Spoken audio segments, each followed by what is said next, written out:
If this karate thing doesn't work out, Anthony Elmore might end up on Soul Train. We know he can dance. We'll find out if he can fight. In 1979, Brad Hefton, that man, decided he wanted to fight Anthony Elmore for the fun of it. And as everyone knows, he goes by Bad Brad. Despite numerous appearances to the contrary, former world heavyweight champion Bad Brad Hefton is karate's most congenial superstar. An absolute paradox in the fight game. Karate fans across the nation have admired the phenomenal ability of this agile heavyweight as he punches, kicks, spins, and flurries like a lightweight. And he is accurate, one of the most effective finishers in the sport. But the paradox comes from his sensitive side, his tender nature, so unlike a fighter after the fact. I thought I had him. I let him go a couple times. I don't know, sometimes I like John. I can't fight people I like too much. I don't get a killer instinct. As you see, I think the first round I let him go a little bit. On March 13th, Bad Brad won the PKC U.S. Super Heavyweight Championship in convincing fashion with a TKO win over 261-pound Big John Jackson. That proved his move to the Super Heavyweight class was warranted. Tonight, Bad Brad goes after the PKC World title by challenging Anthony Amp Elmore. Anthony Elmore, the electrifying Amp, as he calls himself, defends his PKC title for the first time. Elmore knew that Hefton would ultimately come knocking and that the offer would be right. I'm jumping up. Heaven sent. Heaven is sent. Oh, it has finally came. For 4 years, I've been after this guy. Now I'm going to get you in the ring. Elmore lacks the karate flash of a Bad Brad Hefton, but his 33-1 ring record reflects his effectiveness as a champion. Outside the ring, had this bout been a war of words, Elmore most certainly would have come out on top. Can we talk? Can we talk? It's a bad white boy over here. That white boy bad. Look, but you know what? It ain't nothing personal. You understand? I'm a very fair and equal guy. But when me and this guy fight, it ain't nothing personal. I'm gonna just whoop you. But remind you, it's nothing prejudice. I do the brothers the same way. I'm gonna have jazz, pizzazz. I'm gonna be looking so pretty. I'm gonna see how clean I am tonight. I'm gonna be clean. I'm gonna give me a special suit made so I can knock you out in. I'm gonna be so clean, Joe. I'm gonna kill this boy. You all right, boy? I'm so glad you gave me this opportunity.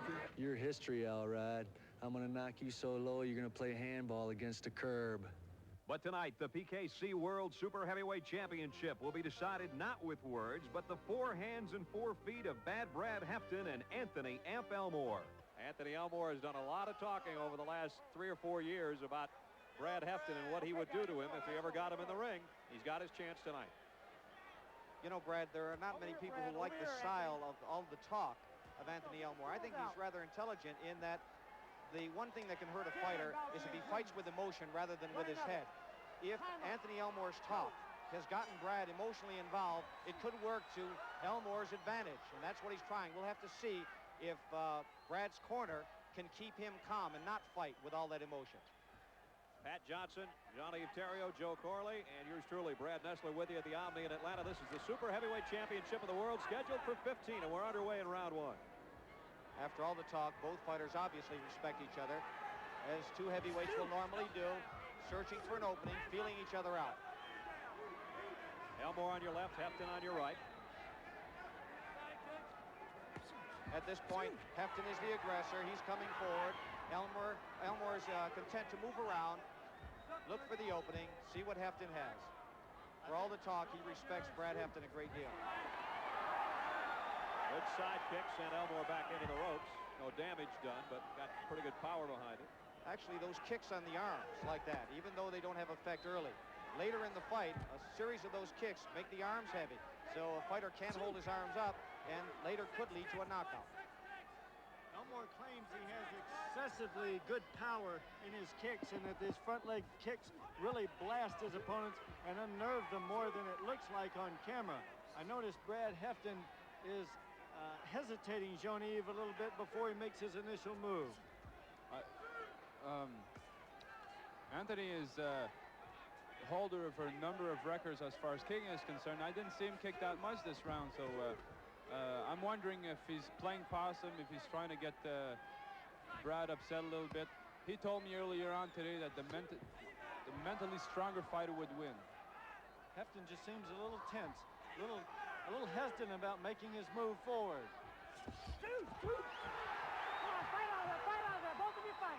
And the first round jitters just about behind Anthony Elmore and Brad Hefton.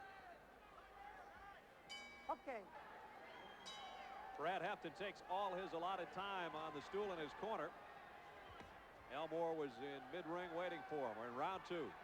Well, the sight game continues, Brad, because Elmore stood up between the rounds, never sat down at all, trying to play with Hefton's mind. We'll see if it has any effect. Hefton has Elmore cornered. Good flurry in Brad Hefton's corner.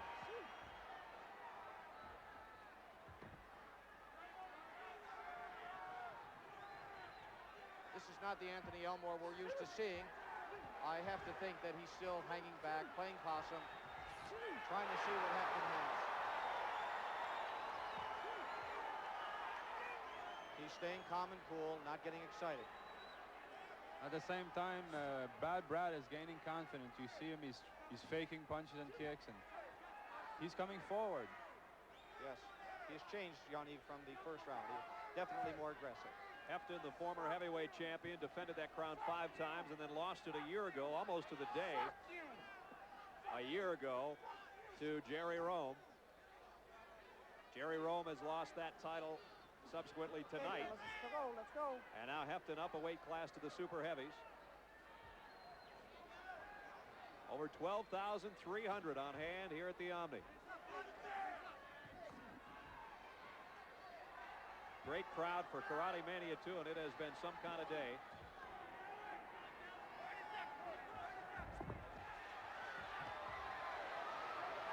Elmore got a little tangled up and then flurried off the ropes on Hefton. Yeah, Hefton was off balance then. Elmore tried to take advantage of it, just couldn't do it fast enough. Good body shot by Hefton. And we come to the close of round 2, scheduled for 15. Let's go. Okay, in the round. Brad Nessler with Pat Johnson, Jean-Yves Theriault, and Joe Corley with you at the Omni in Atlanta. Anthony Elmore didn't sit down between rounds again, and he kind of cruised over to this side of the ring and looked at us, Pat, and says, I got him. I guess I haven't seen that yet, but I haven't either, but it might be true that he doesn't feel he's warmed up, and he's even using the time between rounds to warm up. Though it's very unusual for me. I've never seen a fighter do that before. He must know something that we don't. Elmore Nice told me the other combination day. there. Elmore told me the other day he doesn't do a lot of sparring. He does a lot of strategizing, thinking about sparring. Jean-Yves, does that help as much as ring work? Well, I think you obviously have to do some sparring to get your timing in and everything else. Visualizing what you're going to do is fine, but you have to do it.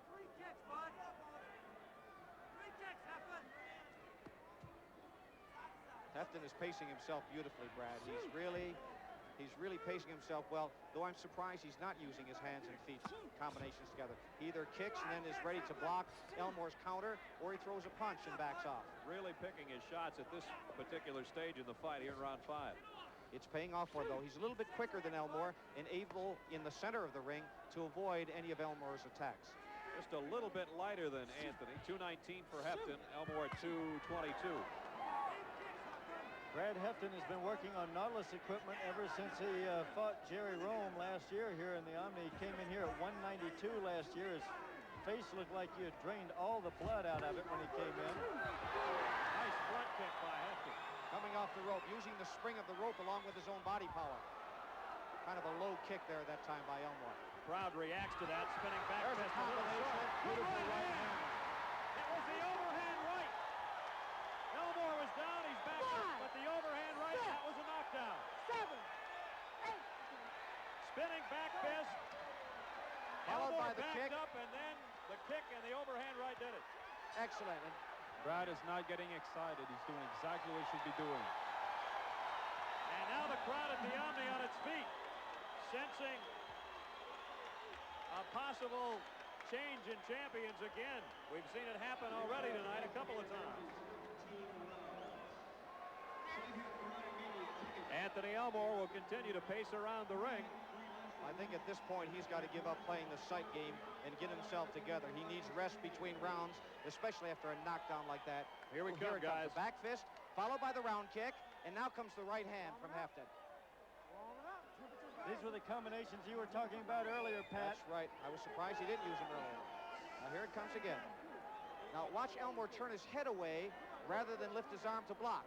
He turned away from it, trying to counterpunch. He's not quick enough to do that. He'd love to have not seen those ropes behind him, too, because there's so much spring, he just couldn't avoid coming back out, and he kind of walked right into that coming back straight at Brad.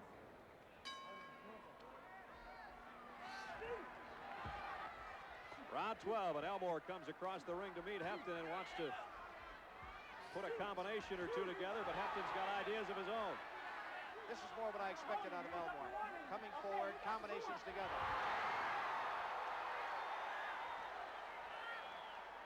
In that fight with John Jackson in March, Brad Hefton started putting 5, 6, 7 punch combinations together, followed by round kicks to the head.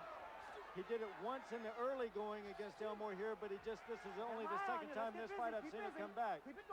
He also said in that fight, Joe, he didn't have the killer instinct because he liked Big John Jackson too much. I don't think he'll have that trouble with Anthony Elmore. Good point. I don't think so. Hefton is so confident now in where he's at in this fight. He just feels he can do anything he wants to Anthony Elmore, and he doesn't feel that Elmore can hurt him. Not that he's getting reckless, but he knows that he can protect himself from Elmore's best shot.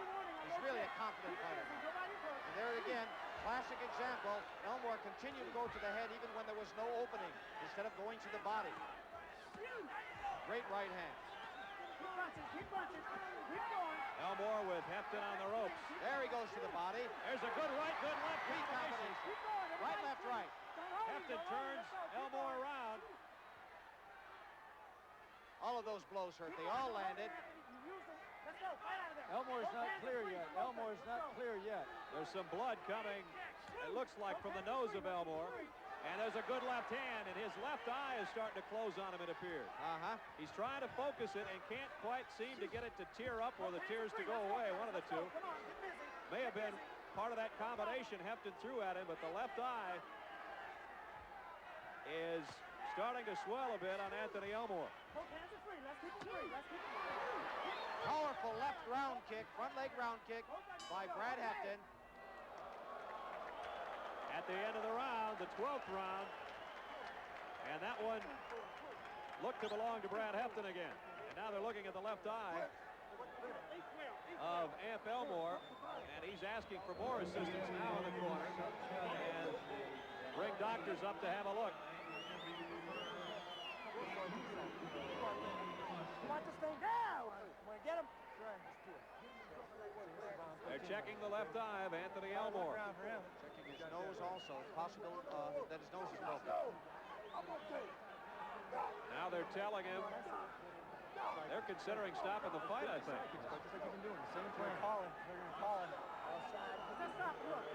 No, don't worry about it. You're still in the fight. You're still in this fight.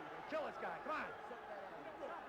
Still in this fight. Don't stop. It's got to be stopped. Pardon me. It's up to the ring doctor. Remember, he has the final say in the Professional Karate Commission rules. If the doctor says to stop the fight, the referee It's has over. to stop It's it. over. Ladies and gentlemen, the official decision. The fight was stopped by the fight doctor and the referee at the end of the 12th round. Anthony Elmore sustained an injury to his eye. He could not see. It was unsafe to continue. The new PKC Super Heavyweight Champ of the World, Bad Brad Hefton.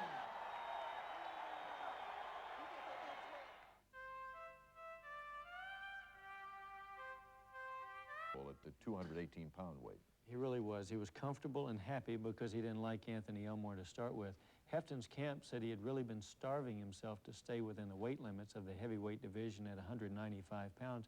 So he actually carried some extra stamina into the super heavyweight division with him.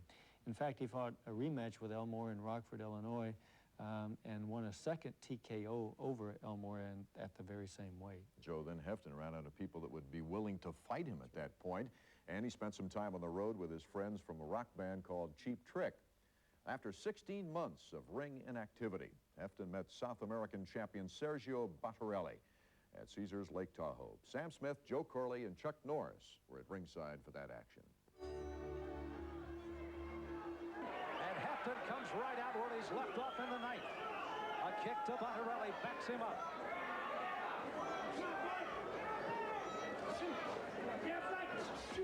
There's that combination followed by that round kick.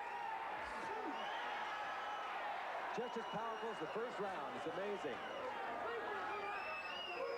We just got sprayed here at ringside with the sweat of Sergio Bardarelli off the spinning back kick of Brad Hefton. You almost get the feeling that the hand combination followed by the kick is working so well. He might start reversing that, the kick, and then walk in behind it with a hand combination. There's a jump ground kick, one he hasn't thrown all night. He's throwing everything. He's very, very confident right now, Hefton is. In the gym, they would scream at Hefton to fight out of there, you know, punch down the middle. Hefton would stand there sometime and let Rome punch on him for 30 seconds and do nothing until Rome got tired of punching. You don't do that with guys who are going to pick your body apart, though, in the real fight. Right hand didn't do Bardarelli any good. Not at all.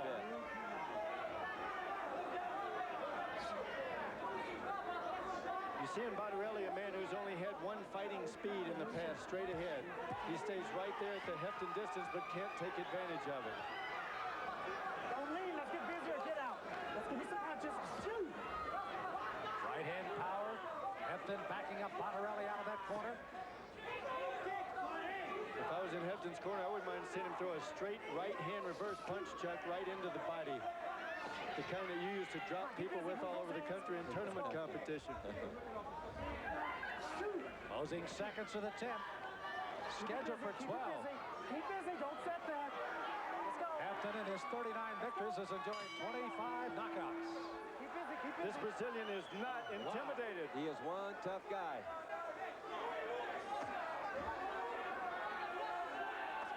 Hefton, who had almost seemed to be picking up steam and power in his punches and kicks, has thrown everything at Bardarelli, and he's withstood the onslaught so far. It's a lot of weariness in Brad Hefton. Some serious ring rust, but this is probably what Hefton needed in terms of coming back into action. 2 rounds probably wouldn't have done him as much good as this 12. Under 45 seconds to go in the 12th and final round. Come on, get busy. Get busy. Bardarelli knows he needs something big. Hefton thought he had Bardarelli going down and out, but he's still there. Under a half a minute.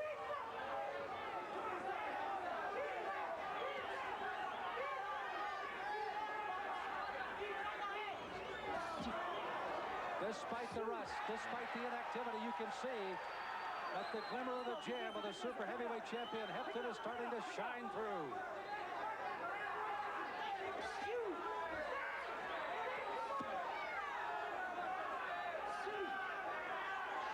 And there's the final bell.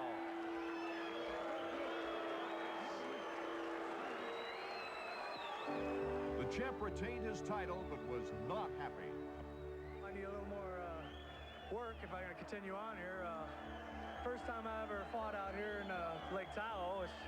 It's a nice, beautiful place, but your mouth gets dry and everything. The altitude's a little different, but I just got to go back in the gym and work on my stuff a little more. Like I said, that month or year and 4 months was kind of rough.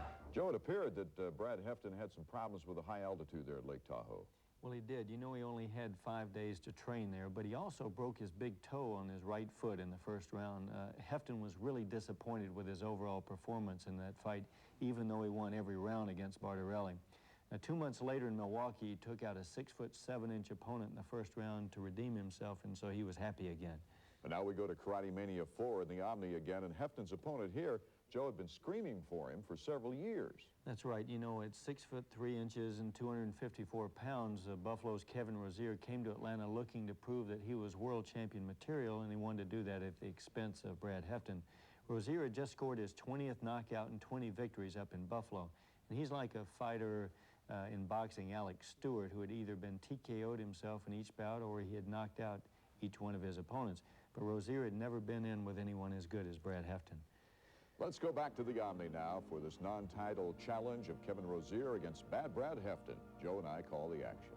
Referee Truman Irving will call both fighters to center ring now in this non-title super heavyweight 5-rounder between Bad Brad Hefton and Kevin Rozier. Hefton stepping into the ring tonight 41-3 with 1 draw, 26 of those 41 wins by knockout. He also appeared in Karatemania 1, 2, and 3. Steps into the ring tonight, Joe, at 231 pounds. He's a little bit heavier than he would like to have been, but the look of determination on his face is there. A good, solid mental preparation. Looks like John Monzak has gotten him good and ready for the bout. Monzak is one of the best, I think, at creating that intensity before a fight. Kevin Rozier, 253 pounds. He's 6'4", out of Buffalo, New York, 20-3 with 20 knockouts. All 3 losses, he got knocked out. Just 3 weeks ago, he scored his 20th knockout by beating Dave Frost, 6'7" Dave Frost in Buffalo, New York. First round knockout there.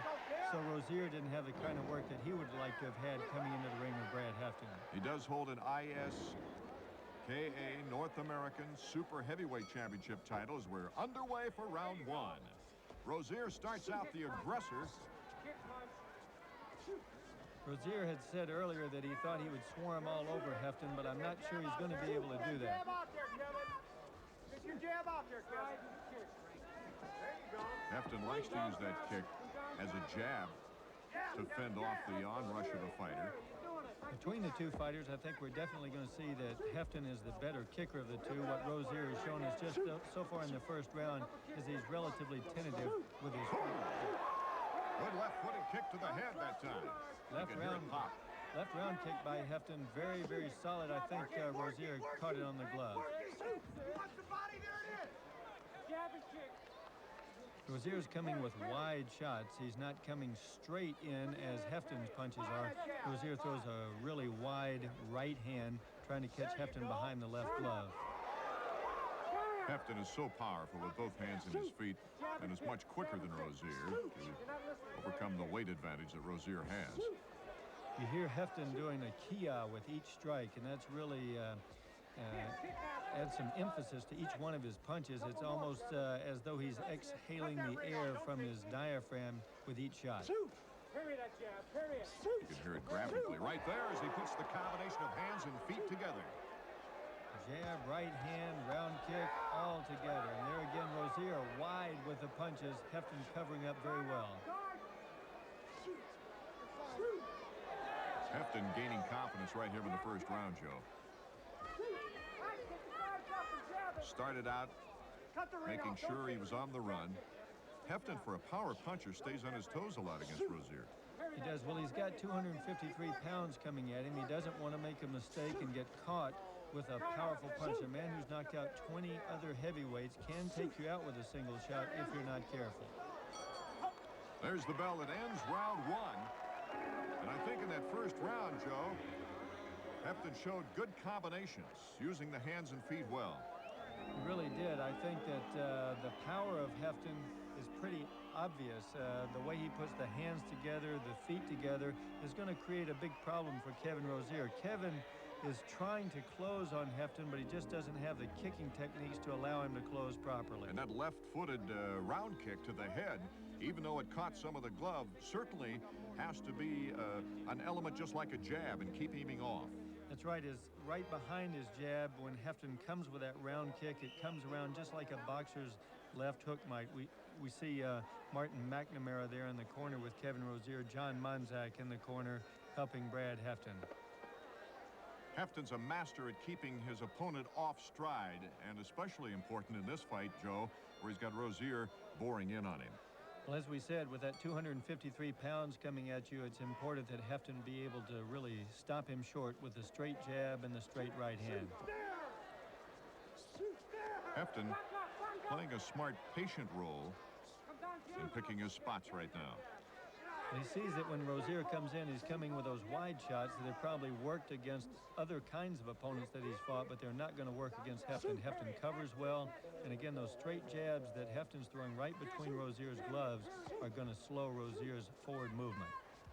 Is there a necessity for a change of strategy here, Joe, after the first round, as Hefton now is looking for the weaknesses that Rozier presents? I think Hefton's strategy is right on target. If I were Rozier's camp, I think I would do something about going in with stronger front leg kicks. Rozier is very tentative with those kicks, and I'm afraid Hefton will nail him on the way in. Body on those! Body on there! Right-left combination. Back leg round kick.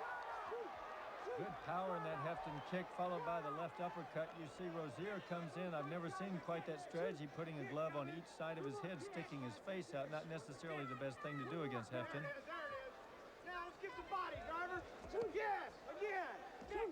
Rozier still continues to come in. Hefton's corner, if they could stop him from doing anything, would be spending so much time in that peekaboo stance against the ring ropes.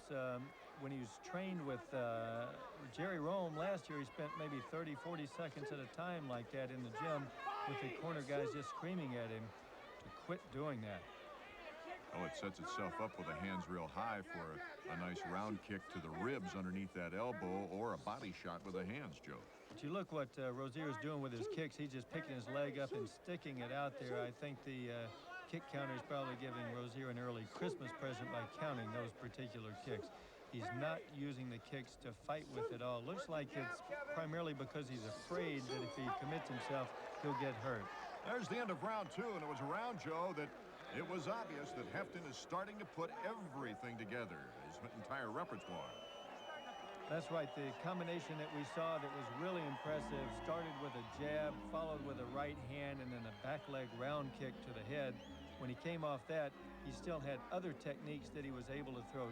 Hefton really warming up now. Rozier is just like a big 253-pound moving punching bag coming at him at this point.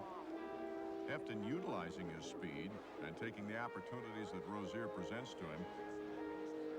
Martin McNamara there in the corner with Rozier had said earlier that he tried to get Rozier in better shape for the fight that he had 3 weeks ago, but he couldn't get his body weight under about 260. Rozier weighed in for this fight about 253, so he made it down 7 pounds in the last 3 weeks.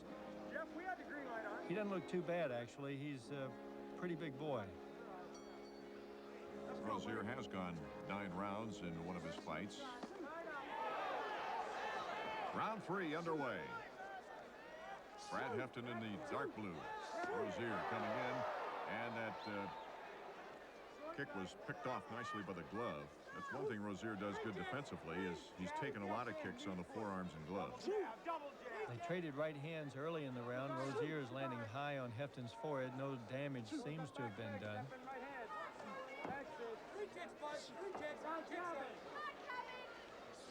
Hefton staying pretty much on his toes as he moves around. One of the things that they also talked to him in his camp about was not moving backwards on his heels. A lot of fighters, when they get ready to fight Hefton, say that they're going to move him backwards because Hefton can't fight moving backwards. They don't want Hefton coming at them as he is coming at Rozier now. That's kind of a dangerous feeling. Good body shot that time with the right hand. What a great shot we had of it. Followed with the uppercut. Hefton working the uppercut better than I've seen him in the past. That was the fight that they wanted Hefton to use against Sergio Bartarelli back at Caesar's Tahoe, and Hefton just wasn't throwing it.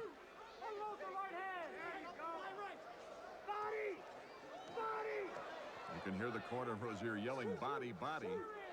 Rozier's punching Hefton pretty much the way we see George Foreman punch against the heavy bag, just swinging the arms out real wide. He's going to get nailed doing that. And Hefton with some real zing in those jabs. Watch Rozier breathing. Step forward, taking big, deep breaths through his mouth before he throws. Oh, spinning back kick. And that landed right inside unless we were blocked off from the shot. A little bit of the arm might have picked that off. But great technique.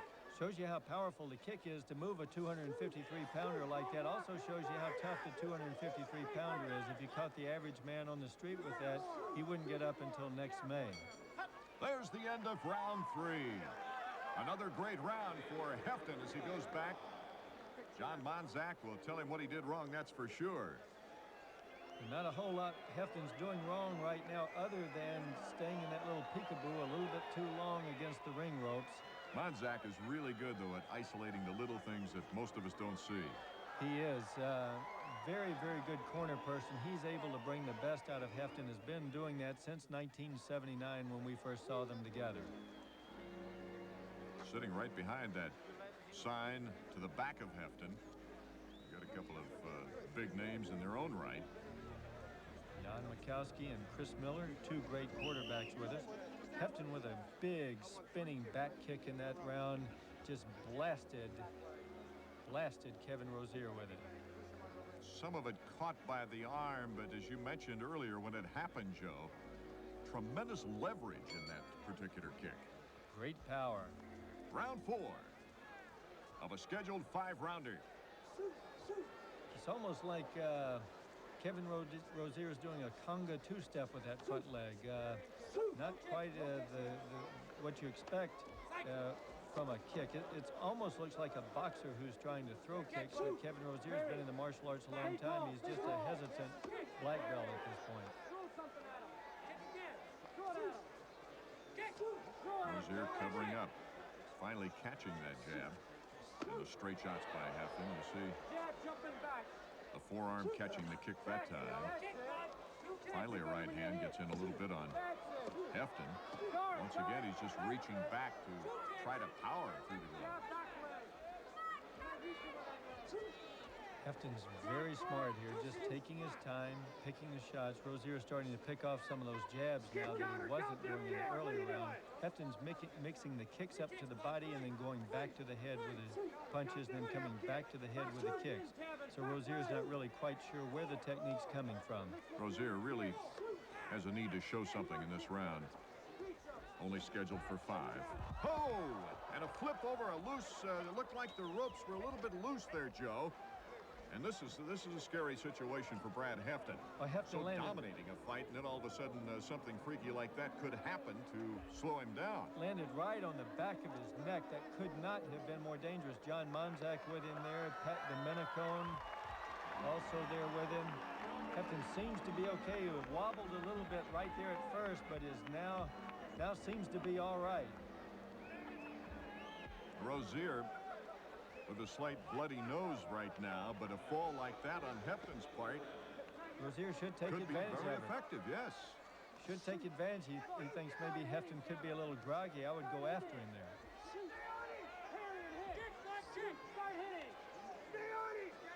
It'll be interesting to see if Hefton now cinches up a notch and comes back with more anticipation. Spinning back fist landing low in the back. Beautiful technique. And then follows up with a combination. Even though the technique didn't land, the combination was open, Joe. That's right. Hefton was with a spinning back fist, spinning back swing kick. I've never seen him throw that one before. A man 230 pounds throwing a technique like that. That's a super lightweight technique. There's the bell. It ends round number 4, and Rozier certainly showing ability to survive. Although Brad Hefton has dominated this fight, there was one incident, of course, in that round, Joe, that could have been very dangerous for Hefton. Leading in this fight, he was almost KO'd by the ringside table, and what a freak situation that would be if it would have had an effect on the fight.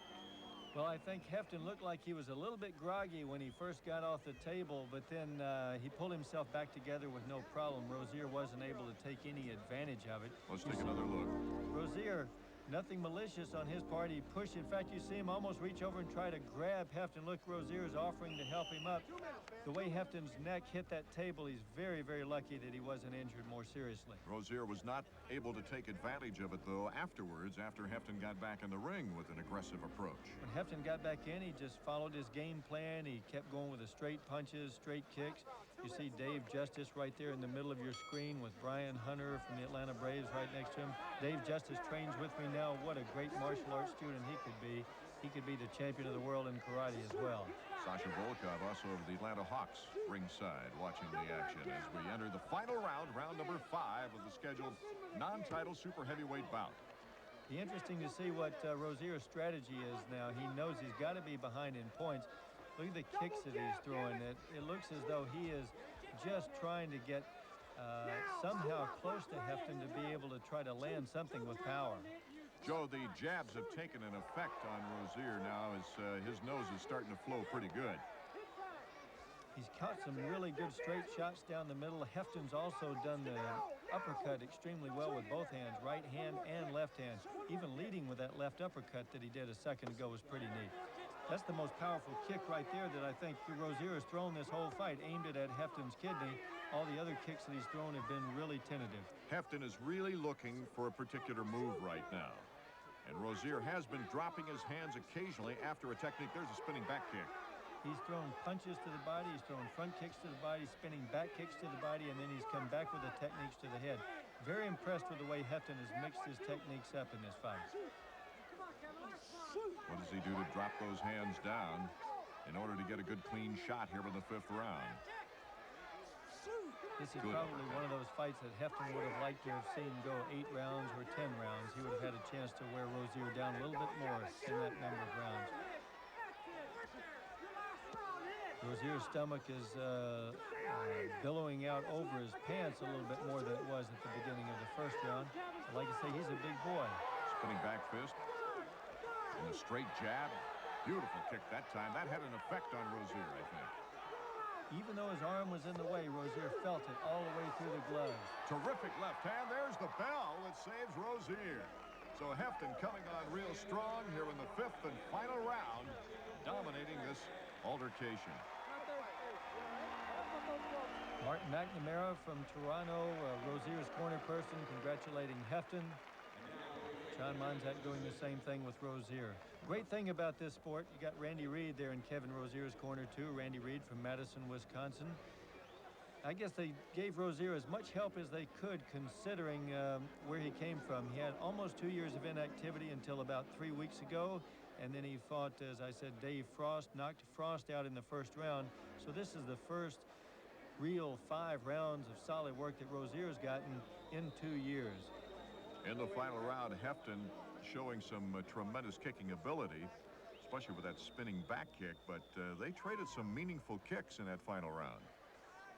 That round kick by Rozier was his most powerful of the fight, aimed at Hefton's kidney, and of course Hefton came back with some powerful kicks of his own. A Brave about ready to come off the injured list. David Justice signing autographs. Brian Hunter just to his left, also Atlanta Braves. A couple of quarterbacks, Don Makowski, Chris Miller, we already mentioned at ringside.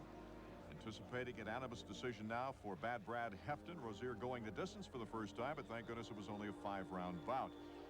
Atlanta Hawk, Alexander Sasha Volkov, also in attendance. Ring announcer, Joe Washington. Judge Kincaid scores it 50 to 42.5. Judge Pravat scores it 50 to 47. Judge Johnson scores it 50 to 47.5. The winner by unanimous decision, Bad Brad Hefton. Bad Brad Hefton. Boy, the memories, Joe. I can remember you and I were together Holiday Inn 1980, I think it was, in Chicago. He'd won only his 3rd fight, and then his career just blossomed into a great championship career. What do you think about the future now?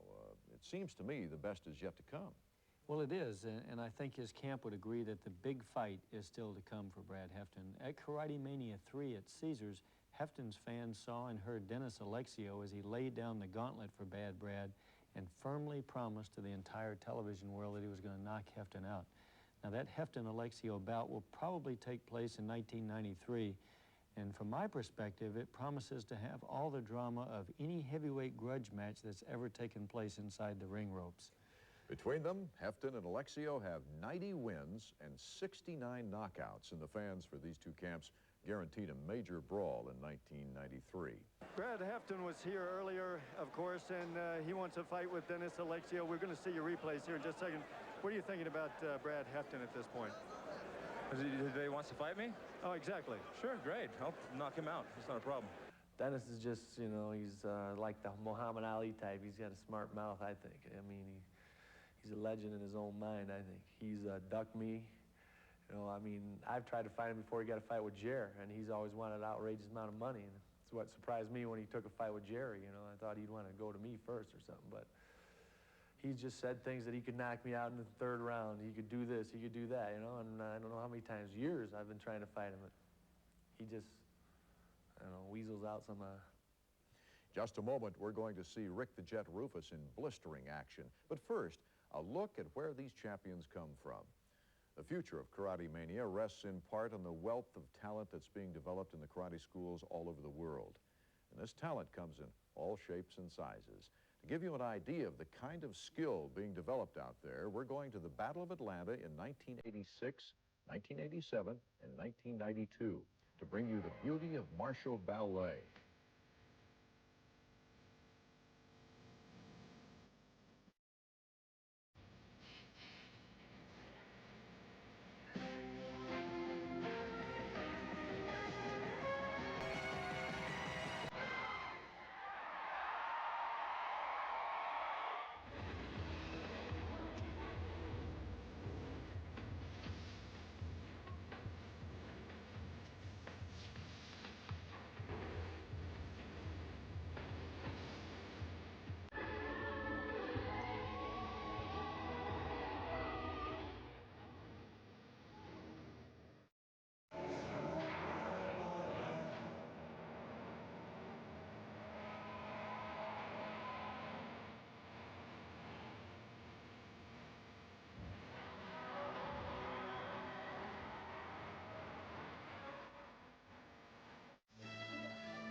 forms champions in martial ballet.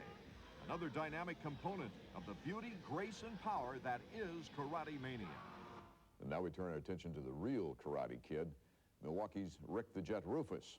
Joe, you met this young man, I think he was 9 years old at the time. That's right.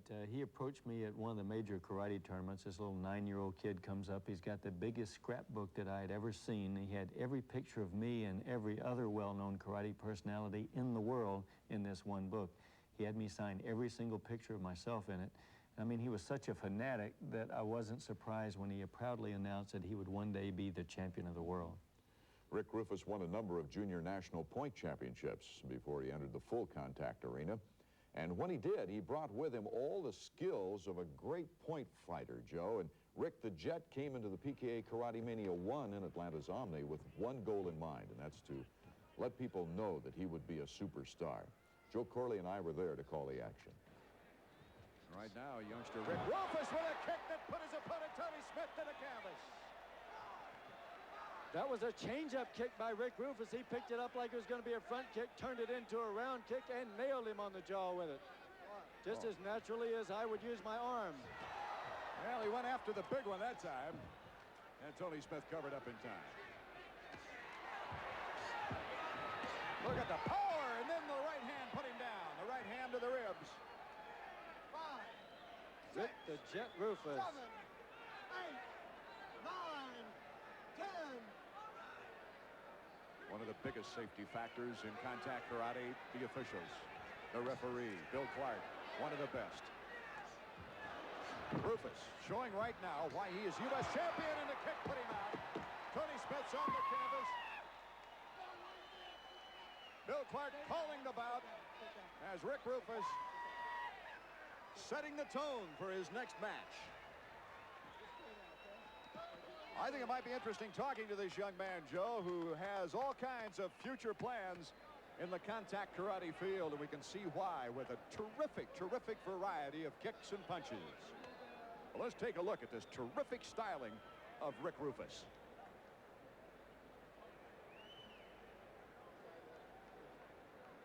Let's take a look at the second knockdown. That's the one that ended it. Well, that was the first one. Okay, so we'll go to the second one right now. Look at the impact. Right down to the base of the neck. And followed up, but Smith wisely backing off. And there was the third one. And that's when Bill Clark said, it's all over. Taking another look. Leaning over, just making an easy target.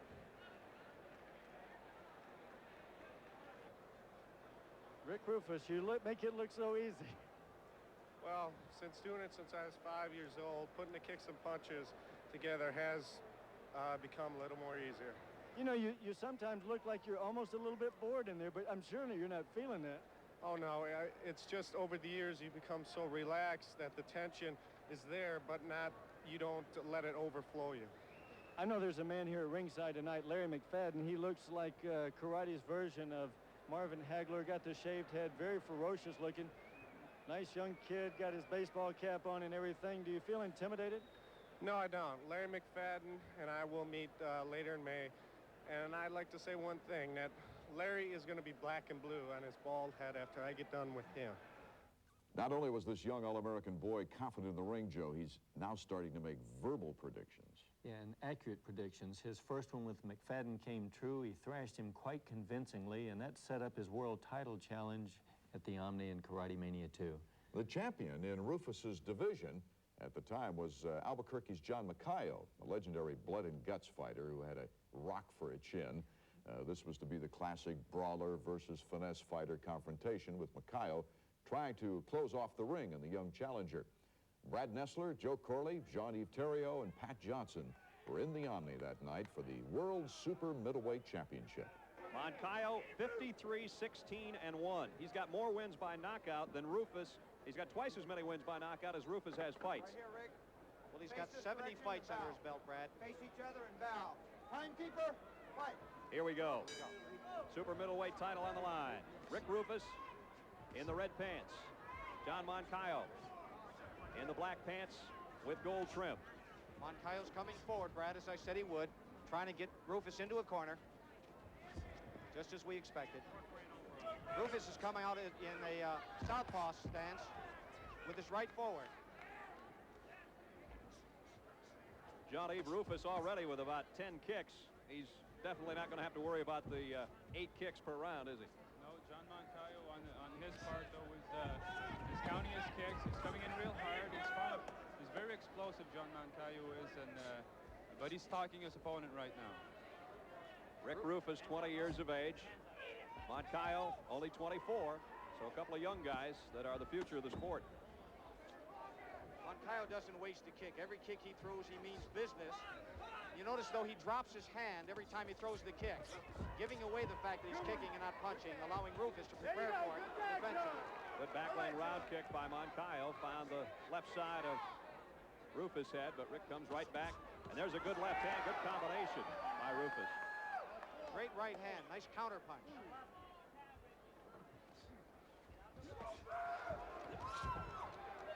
Both fighters running into punches there. You've got Moncayo going primarily for the head. Roufus is striking wherever there's an opening. Again, the elusiveness of Roufus is showing.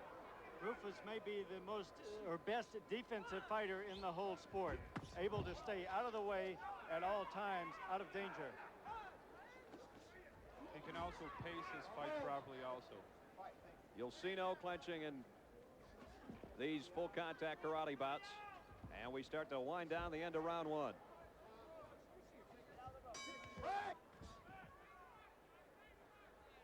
Keeping Moncayo honest, I think, would be a big part for Rick Roufus from this stage on, because he knows he can land the punches and the kicks. He's shown that through the first 5 rounds. How do you guys have it scored so far? I've got Roufus 2 full points ahead. He's really in control here. He's got Moncayo confused. He's got Moncayo hesitating, and that's the worst thing an offensive fighter can do. There was a great combination by Roufus. Kick, punch. By contrast, Moncayo comes back with just a kick and no follow-up. Rick is showing a lot of confidence. He's faking his kicks and his punches and trying to catch Moncayo coming in. Their heads clash there accidentally. Doesn't appear to have any serious results. Couple good round kicks by Moncayo. He's throwing him full power, Brad. Now he's got him in the corner. That's where he wants him. Doesn't last long, does it? Oh, Roufus is so quick, and his footwork, as Joe mentioned earlier, is so great. He just slips out of there. Good right-left combo by Roufus. And a good left hand by Moncayo inside. 1, 2, 3, 1, 2. Johnny, how should Moncayo change his strategy here to get back in control? I think he's got to get past Rick Roufus's forward leg, his front leg. He's just staying there and not trying to slip the kick or anything like that. I think he should try to slip and counterpunch. So he's got to get inside. He just landed his most serious right hand. Moncayo did. Most serious right hand over in Roufus's corner, snapped his head back. Looked like it took a little steam out of Rick for that moment. Another spinning back fist. Again, just grazes off the forehead of Moncayo. That just lets Moncayo know it's there. Boy, a step-away spin back kick. This kid is really terrific. His balance is just phenomenal. No matter how many times you watch Rick Roufus fight, it never ceases to amaze you. Look at that. I'd like to choreograph some of these moves into some of my movie fights. The kid is really good. So this is kind of the baby boomer karate generation we're looking at. These guys have been at it a long time, and maybe that's the difference between the old fighters and the new fighters, Pat. That's right, absolutely. Chuck Norris started at the age that Rick Roufus is now and has 15 years under his belt. Rick Roufus. Moncayo is being very cautious now, Brad. That's not his style. Moncayo, remember, has 34 knockouts, and Roufus has only 16 fights. I think what you mentioned earlier on about those spinning punches keeping him honest is working. Rick is actually keeping Moncayo blinking and away from him. I kind of get the feeling, Shawnee, that Roufus feels he's ahead and is coasting a little bit. He's not pressing as hard. Whoa! Beautiful punch.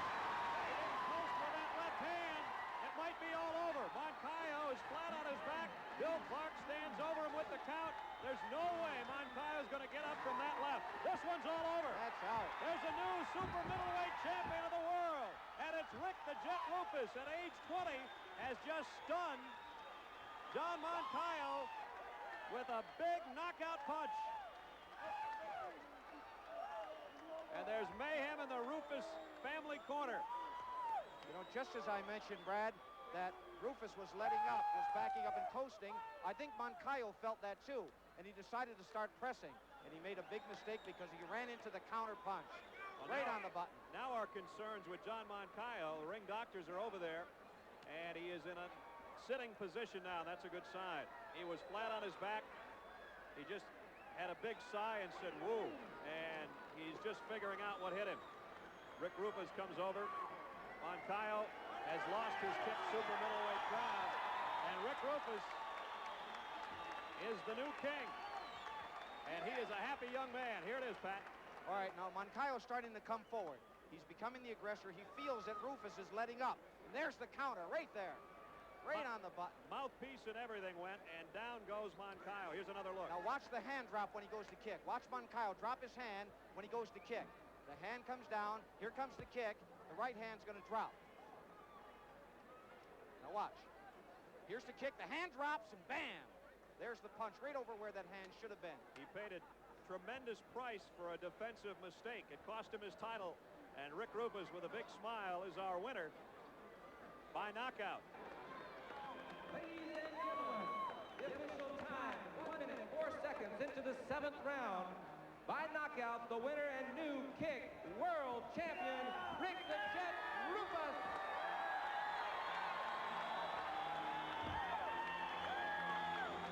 Happy Rick Roufus. He was a prince coming in, now he's a king. Let's talk to Joe Corley with him in the ring. Joe? Rick, you told me when you were 9 years old, just a short 11 years ago, that this was going to be your title. Came true. What can I say? I'm lost for words. A dream was said when I was 5, 20 now. It's come true. Now, the Roufus family has a real positive thinking attitude. Comes from your father, Patrick Roufus. Tell me a little about that. Well, we came in here with a scientific game plan. That game plan was to fight like Sugar Ray fought Hagler. Keep him off balance, tie him up, frustrate him, and take him out of his game plan. Get him to fake and just keep him off balance all night. Now, you've won this kick title. Last question, are you interested in Bob Thunder Thurman and the PKC title? Definitely, I am. Bob Thunder Thurman is the next move I'd like to make in my career. And Jean-Yves Theriault? Well, we'll see after Bob Thunder Thurman. It's not a question, but we'll take... When we come back, some more Karatemania. At BP, our emphasis on research and testing tends to leave an impression on most visitors. 4th floor, aviation fuel research.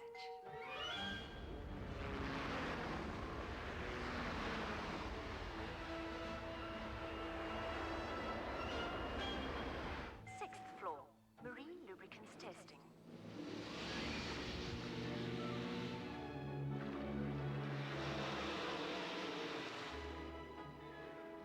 7th floor, motorsport fuel testing. And everything we learn from this research, we put to use in a very practical place. Your local BP service station.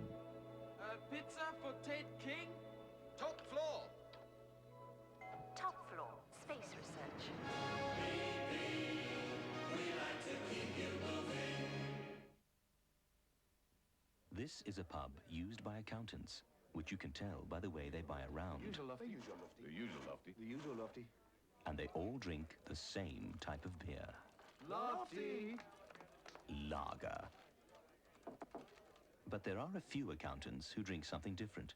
A Pilsner. Hansa. Hansa is flavored with a special blend of hops to be crisper and more refreshing. Lofty, 4 more Hansels. Oh, and 1 for yourself. Hansa's refreshingly different, but of course not all accountants have figured that out. Join the excitement shared by more than 1 billion soccer fans worldwide and discover the history of soccer. Available in 3 parts: By Gentleman's Agreement, The Golden Age, and Football Conquers the World. 5,000 years worth of history. Book your seat to the very best action. Get these 3 collector's items on video and score.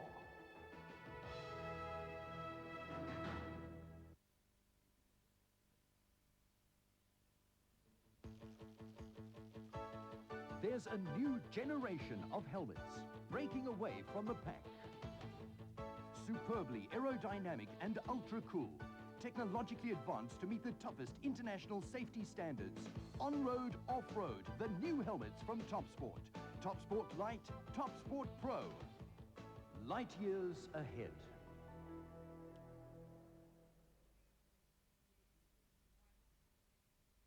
Well, let's give you some updates now. Wayne Ferreira unfortunately lost the Mercedes Cup at Stuttgart today to Andre Medvedev. And latest news from the Open, Ernie Els is down to -5. Now we travel back to Lake Tahoe for some more what we know as kickboxing. The Americans call it Karatemania. He is out and down. Keep your head up. Let's go. No, they did not rule that he was down. JT Will allowed the knee to touch momentarily.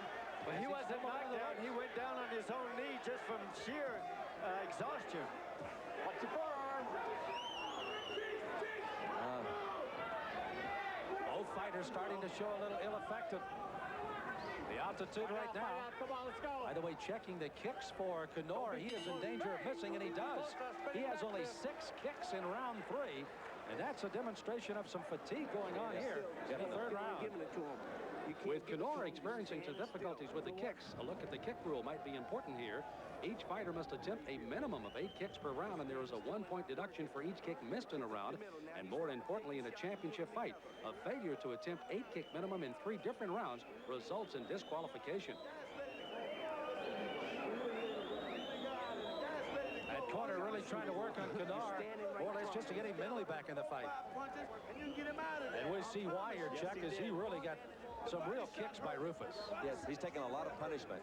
A jump spinning back kick, spinning back fist right off that jump spinning back kick.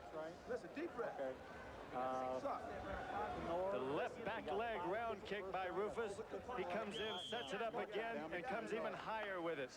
William Knorr has missed his kicks in each of the last 2 rounds. He only threw 5 in round number 2, and now he's only thrown 6 in round number 3. Kicks this round. Fight is over if he misses his kicks in 3 rounds in a title fight. Keep in mind, he does not have to make up the kicks as normal in his championship fight. But if he misses again, this fight will end, and we're in the 4th round. Yeah, Roufus is now pouring it on. He sees that his opponent is tired, and he's going to put it over. It's just about over. Vicious right to the body. Yes, just about over. Knorr can't take that kind of punishment. JT Will, for safety of the fighter's sake, may be the most important man in the ring.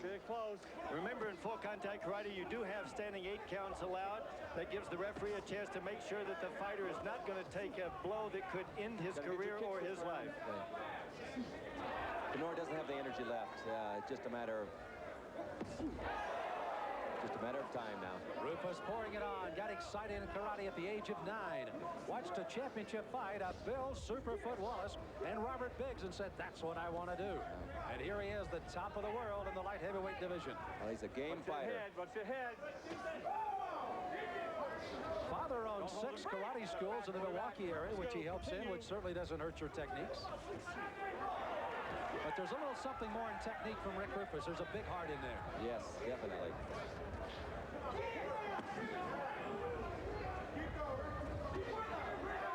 What's so amazing about Roufus is that he was a middleweight. He's actually built of a middleweight, moved up to light heavy, still has the same speed he had as a middleweight, but has more power. It's amazing. Using all that strength that he's added, and as Chuck says, no loss in speed. Roufus fighting at 176 pounds says, there's no secret to it. I'd be happy to go up to around 191, 2 or 3 to get a chance at Dennis the Terminator Alexio. Because Knorr is absolutely exhausted, he missed his kicks in the 3rd round. You notice the last minute of that round, he barely threw a single kick. And so as he misses kicks in 3 consecutive rounds, it's over. They come and tell you after the round's over with. So as Rick Roufus waits on his stool, William Knorr across the way Knorr waiting to see, as J.T. Wells said, it is over now. 3 rounds with no kick. 3 rounds with no kick is disqualified. It's probably a good sign because William is really exhausted. And when you're that exhausted, that's when you can be seriously hurt. So it's a very good call. Chuck, you have to kind of question a bit maybe his game plan because he came right at him early on in the first, and boy, you hit it right on the nose. He really took a lot out of that. Yes, he did. He definitely did. Disqualified. He missed his kick, so 3 rounds. You're the winner. So you heard it officially. Rick Roufus has been declared as the champion here as he retains his title. As it is William Knorr being disqualified for missing his kicks in 3 rounds. It doesn't have to necessarily be consecutive as it was here, but any 3 rounds in a 12-round fight and it's over, and thus this one is. Okay, give me the scissors. On the table down there, dude. I came in with the attitude that I try not to think about the knockout, but I want to come in and put a great showing, not only for myself, but for the karate fans. And I was hoping to take him out with that knockout tonight. What's next for you? We've talked about Jean-Yves Theriault in the past. You're now at 179. Theriault has the 172-pound title. Is there a possibility that the two of you will meet either at his weight or at some middle ground? Well, hopefully we can meet at an in-between weight at 175. I just want Jean-Yves to know I'm waiting, I'm begging. If you'd stop fighting these would-be opponents and fight the real deal, hey, we'll both be rich and we'll be happy in the end. And for another guy that's fighting tonight, Dennis Alexio, I'm on my way up. As soon as I fight Theriault, you're next, buddy. Joe, it turned out to be a showcase battle for Roufus. He threw about every karate technique known to mankind at Knorr. Well, he did, and he was really pleased with his overall performance, but he was understandably disappointed in the fact that Knorr was disqualified. Roufus was responsible for that disqualification because he stayed so close to Knorr, he wouldn't let Knorr get off with his kicks at all. Roufus was continually teeing off on his head and body. And from there, Rick went on to Paris, where he met the Netherlands legend Rob Kamen. Roufus won a wide and convincing 12-round decision over the tough veteran, and the 15,000 fans that were at ringside really couldn't believe their eyes. Overnight, Roufus became a hero all over Europe. And that fight, the news of it, made its way down to Johannesburg in South Africa, where the #6 world contender issued a challenge to the Jet. Well, you know, Henk Pelser is a tough Afrikaner from Johannesburg, and he worked as a demolitions expert there. He had been a victim of a cave-in where one of his dynamite caps went off at the wrong time. Now, he had never been knocked off his feet in the ring, and he wanted a chance at the young superstar that he'd heard so much about. Pelser said if dynamite couldn't knock him down, certainly Roufus couldn't stop him, and he doubted that Roufus could. The PKA Karatemania 4 then would host the light heavyweight championship of the world as its main event. And this is the first time in PKA history that a fighter from South Africa has had a chance to compete for a world title in this sport. During the years that South Africa's athletes have been excluded from the international field of athletics, the Ring Contact Fighting Art Organization has been busy developing the talent of thousands of karate athletes. Now, because South Africa is back in the mainstream for international competition, we experience a big, huge explosion, dynamic explosion in South Africa concerning international competition. And Ring Contact Fighting Art puts this all on the map, which for the point system, the semi-contact and the full contact and professional fighters, for all kinds of martial arts, we're there to available to bring this opportunity to all the rest of South Africa for international competition. From the many tenacious, hard-nosed karate students who have trained in the Ring Contact Fighting Art Organization, #6 world contender Henk Pelser has emerged as the grittiest fighter in the light heavyweight division. Despite his serious mining accident, he's fought back with all the desire and determination required to prepare him for this world title bout. He knows, though, the challenge against Roufus will be a tough one.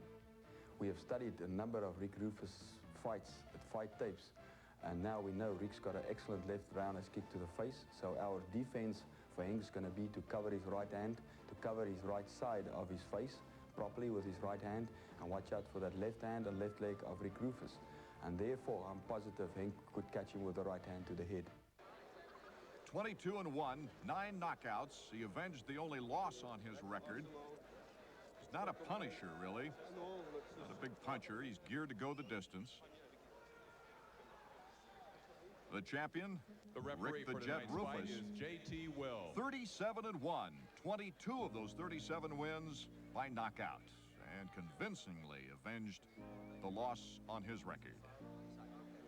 If there were a Hall of Fame for karate referees, J.T. Will, in the center of the ring there, would be the first nominee, I'm sure. Over 6,000 rounds so far. He calls both fighters to look at that. Belly to belly, nose to nose. Pelser and Rick the Jet Roufus. Roufus has really started doing a lot of this over the last few fights, and there's no question in his mind that he's serious. Pelser has that unperturbable look on his face, though, that we saw earlier. He just seems to be affected by nothing. Well, if you get a point for bad breath there, Joe. They split, ready for the fight now, as we anticipate round number 1.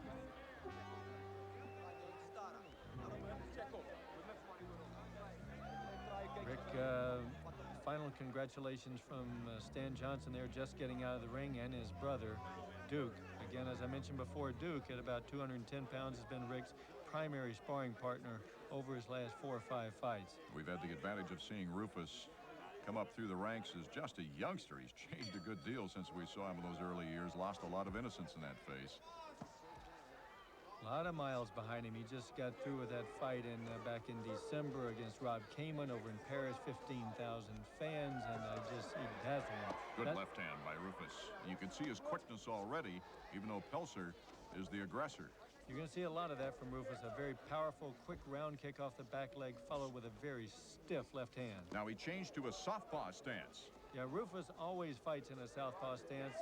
Sometimes he'll go left leg forward, but most often you'll see Roufus fighting right leg front. Great left hand.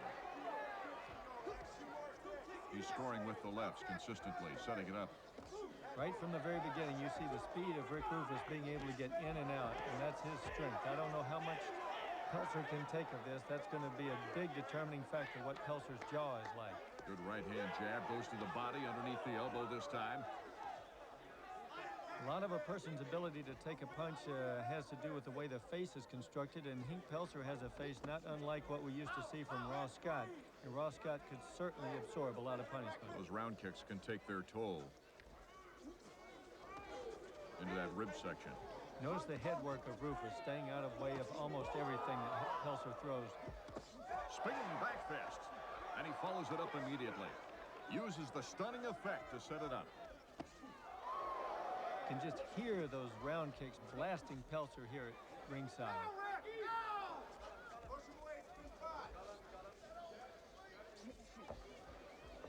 Rick Roufus, oh, look at that spinning back kick, 360 degrees. Jumps and spins off the front leg. Very difficult technique.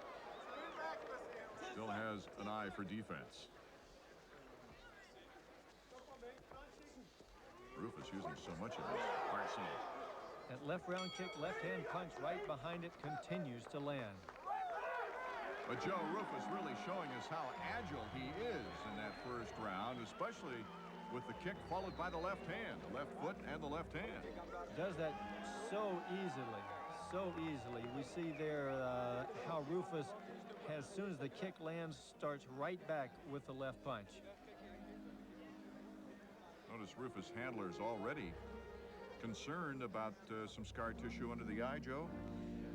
He has a tendency to get a little bit of a swelling under his eyes, right around his cheekbone. It looks like he has some fairly sharp cheekbones, almost an Indian-style face. And when you get hit there, it causes some swelling. They just keep the swelling down. But very few times, Joe, have I seen Roufus cut. That's correct. Roufus very rarely cuts. Ready to go for round number 2. Rick Roufus dominating the first round and showing us just such a variety of his arsenal in the early going. Let's see if his strategy changes much. Henk Pelser got nailed a couple of times with that left round kick to the face in round number 1. That's Roufus' best kick. More knockouts with that particular kick than any other one that he throws. Pelser now carrying the right hand very, very high. Must have told him something in the corner. Good round kick himself in on Roufus. Not a lot of power, but scores. Pelser comes from a Kyokushinkai style of karate. It's a Japanese style that really focuses a lot on powerful back leg round kicks. But right now he's just eating combinations from Roufus. Combinations right, left, and left, right from Rick Roufus. See Roufus slipping the punches to the outside, slipping punches to the inside, bobbing and weaving. 90% of Pelser's punches are missing. See the flexibility of Roufus to not really alter his stance and still get the foot up to the chin. Looks like if Roufus is doing anything wrong right now, it looks like he's trying to knock Pelser out with every punch that he throws. That was the round kick punch combination again. And Roufus is most dangerous is when he's reacting very naturally and picking shots as they come instead of forcing them. When he tries to throw these very powerful shots for one knockout is when he seems to have the most trouble. Tried a double spin move with a spinning back fist and a spin kick, but Pelser doing what he should, get inside that.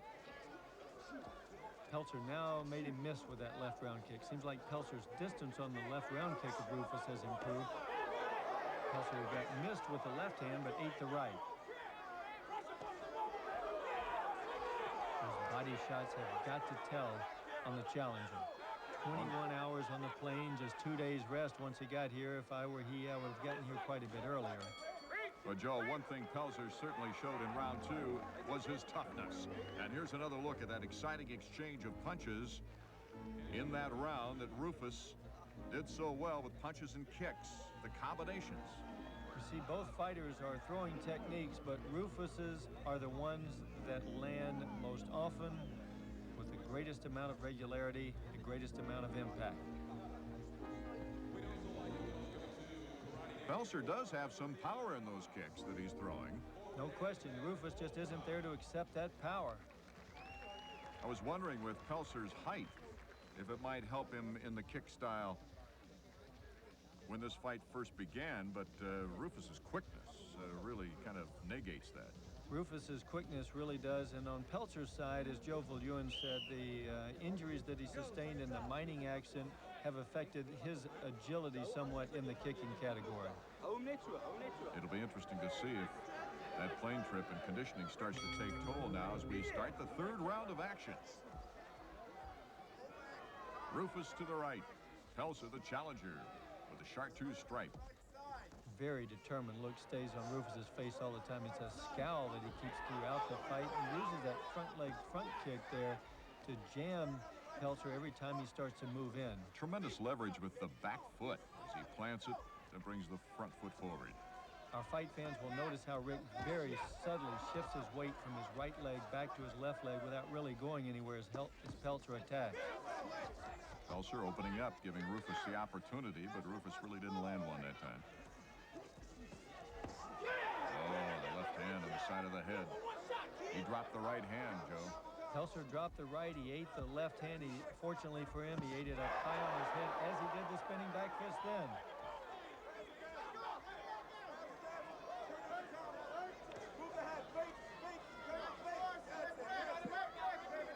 Well, the fans are into this fight. The main event, Karatemania 4. Roufus slipping inside that spinning back fist. Many of our great fans from the Battle of Atlanta today back here for the evening event. They've seen the best of point karate and the best of full contact karate in one evening. Well, Pelser came to fight. There's no question about that.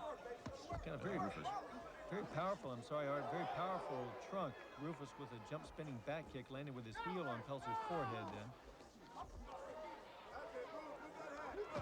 That is powerful left foot. Roufus is landing. It's so frustrating for a fighter like Pelser to be throwing so many shots at Roufus that are missing. You take a lot of energy to miss with those shots.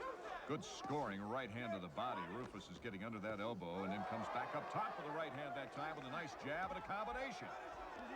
Roufus is throwing 4 and 5 punch combinations now better than he has any time up to this point in his career. If he misses with one hand, the other one or another kick comes right behind him.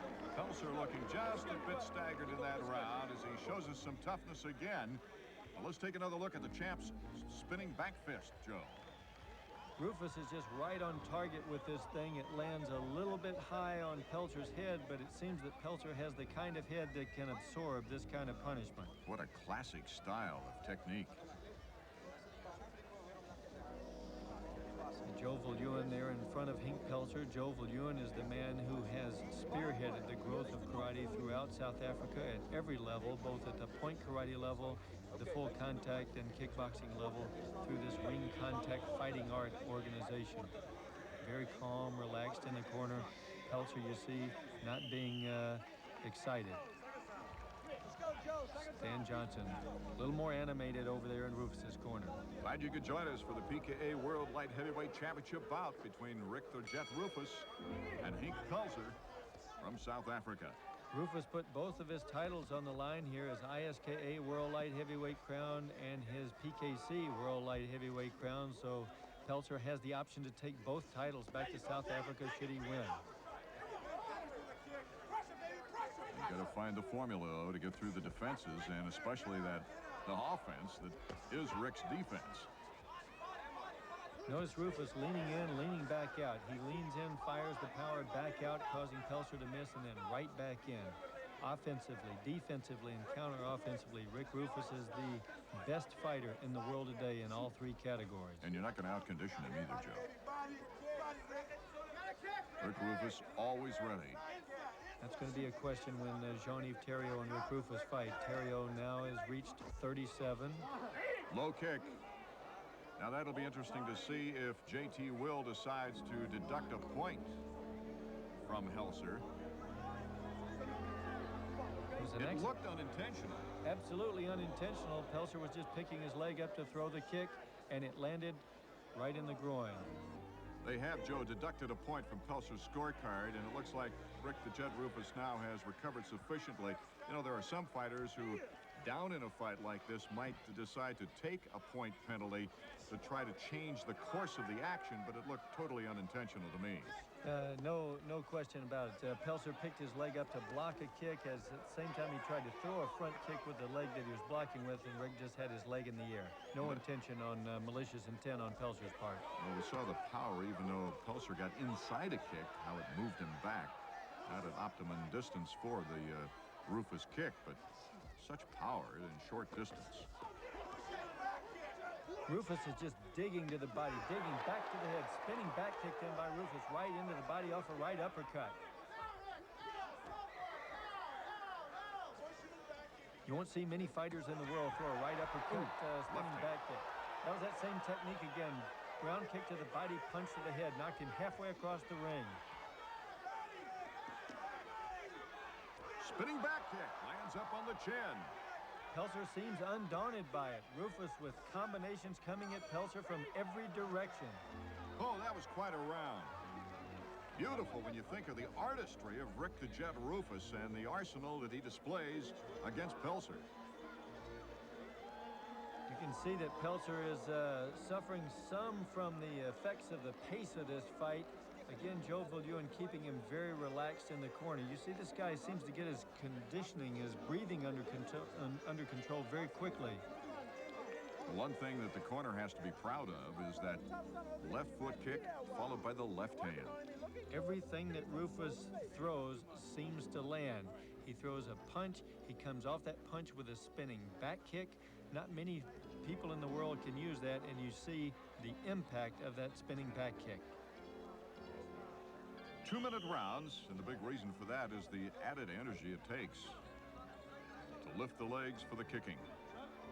Each one of these fighters is throwing 12 to 16 kicks per round, powerful kicks per round. That takes a lot of energy. Round 5. For Pelser, it's a matter of survival right now. He can't let it slide the momentum any further toward Rick the Jet. He starts out the round, Joe, with pretty high kicks, and then they slip down. Could this be part of the conditioning? Definitely part of the conditioning, and it takes more energy to kick high, and when he uses that energy, Roufus is able to step inside and nail him. As you pointed out, Pelser tends to drop his hand as he throws a kick. That could be a big turning point in this fight. Looks like Roufus just setting him up once again.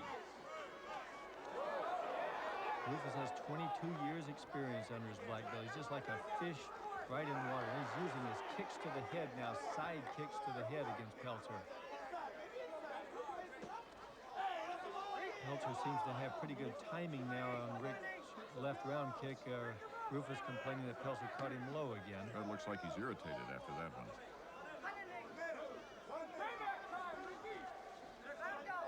Interesting to see if he takes it out. Oh, spinning back fist, a classic move.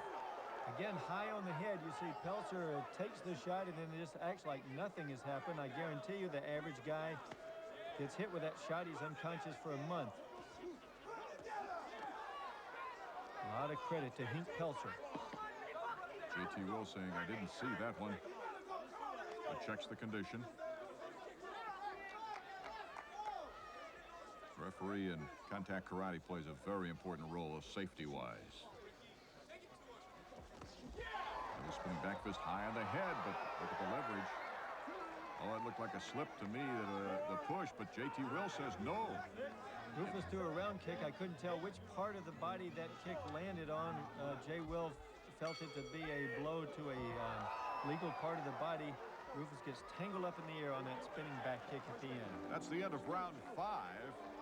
And another productive one for Rick the Jet Roufus, the champion. That spinning back fist, the timing, the distance is so important, Joe. It is. Roufus has a way of throwing it offensively, defensively, and counter-offensively, and lands with it all 3 occasions. Pelser, though, seems to get just a glimpse, long enough to shirk his head just a little bit to take it high.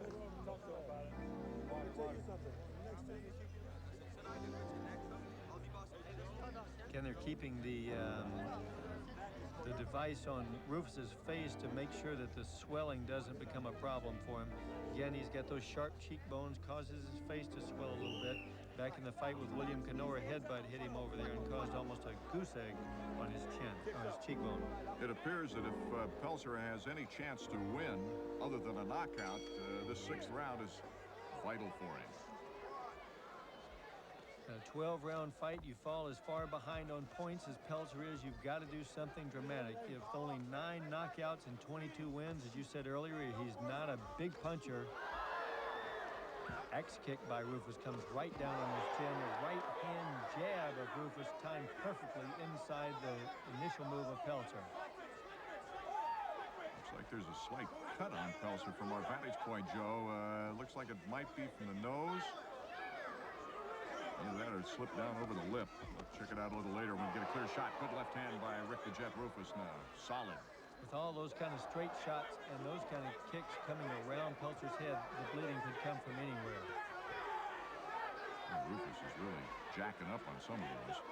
Roufus is more relaxed now than he was in the early rounds. He's now letting his reflex take over, and he's coming back with the powerful shots, the combinations that come naturally. He's not forcing his techniques now.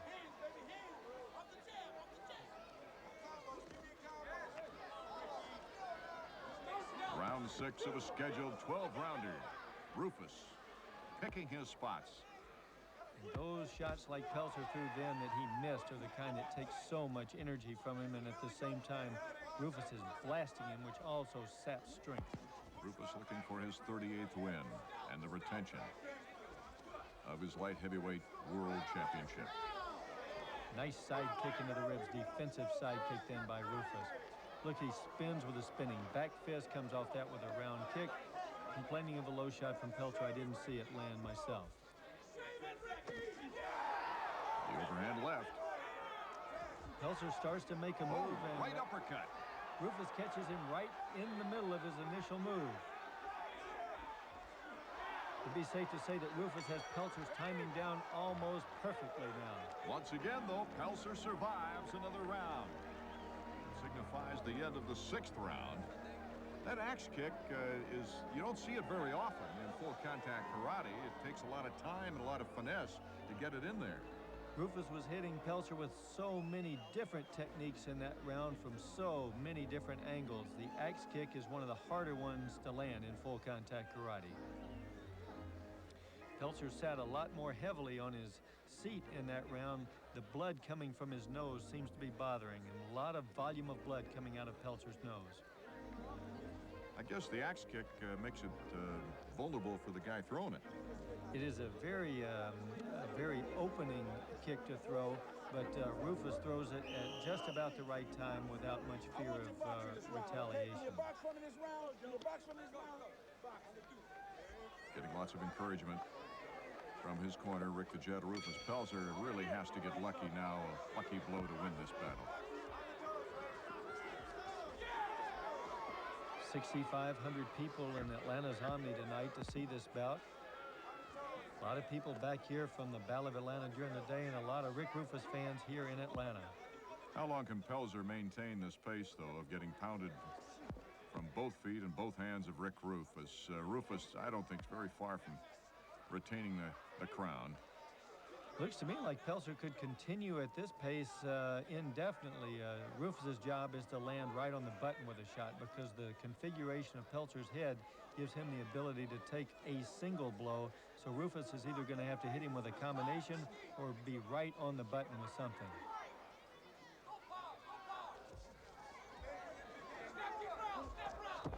Roufus. Got the heel in there. Missed with a round kick and came right behind it with a spinning back kick right on target. Pelser just is smiling as though I've never seen this much stuff come at me before, and I like it. You see a lot of less experienced full contact karate artists have good technique for one kick, but to come back when that technique misses, as you said. They just flow with Roufus. The blood is flowing from the nose of Henk Pelser. Now, if a fighter has got right uppercut, that was on the button. Right under the chin, and the guy just takes another step forward. Again, just like the former heavyweight champion of the world, Ross Scott. Good body shot. Missed with the right. Right hand that got in. Pelser missing, or I should say Roufus missing for the spinning back fist. Spinning back fist with his left hand and back with a spinning back kick with his right leg.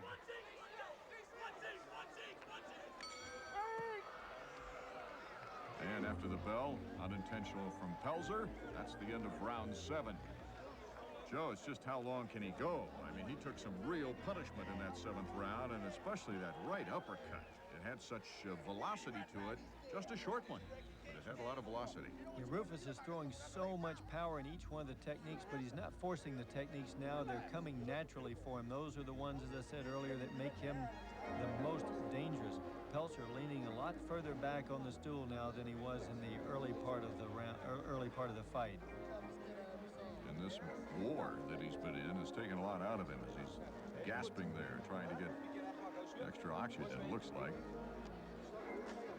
Very aware of his surroundings, though. He said he needed an adjustment of his foot pad there. So this is a fighter that's been in there a lot and is aware of what's going on.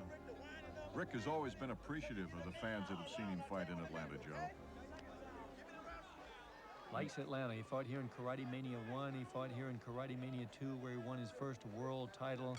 This is his 3rd time back in Atlanta in a Karatemania series. Round number 8 now underway. Roufus to the right, Pelser on the left. Pelser a little bit more defensive looking in his fighting posture right now, standing back on his leg, not moving forward at Roufus quite so much. Roufus, it appears he wants Roufus to take the offensive. Let's check to see J.T. Will. It was a slip. Serious slip. Roufus threw a little side kick up from the floor. It seemed to push Pelser over. Well, you can tell that the pounding on Pelser has taken its toll, because he's just not, it's almost painful to lift that leg. He's so tired. Oh, the overhand left. I was going to say that Pelser seemed to be holding back, but then he came in with a very aggressive move, and Roufus hit him right on the point of the chin. That's it. J.T. Will has called the fight. Rick the Jet Roufus retains his light heavyweight title. He is now 38-1. The overhand left, Joe, was just devastating. He hit the spot he was looking for. He picked, he prodded, he forced himself in the early rounds, and then when the opportunity presented itself, he reacted reflexively right on the chin. You see he's got a lot of respect, though, for Henk Pelser. Let's visually review now the Jet's 23rd knockout. Pelser's been a little hesitant so far in the round, but when he takes that initial move forward, Boom! Roufus is right there on the button. Pelser drops his right hand as he comes in. Roufus capitalizes immediately. He was gone before he hit the floor, his head just bouncing up and down.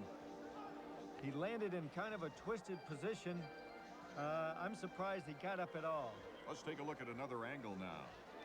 Again, Pelser makes the move. Roufus anticipates it, steps straight in. At the same time, Pelser drops his right hand.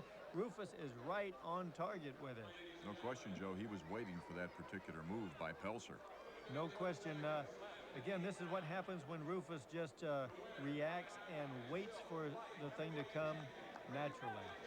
J.T. Will lifting the arm in victory. Oh, another headbutt. The fight's over. Rick the Jet Roufus finally with a smile saying, I guess he can't help himself. But Rick the Jet Roufus still the light heavyweight champion of the world as he gets the belt put back on with an 8th round knockout over Henk Pelser of Johannesburg, South Africa. Scheduled for 12. Roufus picked him apart throughout the fight, and then the devastating left hand by Rick the Jet Roufus. As we take one more look, Joe Corley's making his way up to the round. It's going to be interesting to, oh, every time I see that. Rick the Jet Roufus, still the light heavyweight champion of the world. Joe Corley's up in the ring. Let's find out not only the views of Rick the Jet Roufus about this fight, but maybe what's in the future for the light heavyweight champion. Joe. Rick, you'd never seen any video of this guy. What kind of advice would you give to his next opponent? He can take one hell of a punch. He was tough, and you know, I came out and this is my 4th Karatemania. Atlanta loves me, and I tried to turn the heat up a little bit, but I had to pace myself, and the guy could take a punch. No question about it. Looks tonight, Rick, like your kicks, the combinations of your kicks are really coming along. What's your strategy now as you face guys like Pelser? What is the statement Rick Roufus is making? Well, to take my time, be patient, and don't really pay attention to the crowd. The crowd doesn't make the fight. I make the fight, and as you saw when he, at the end, he threw the kick, his hands were down, and I made him pay for it. What was the thing that hurt you most that he threw in the fight? You really want to know that? Well, other than the low kick. Oh, nothing.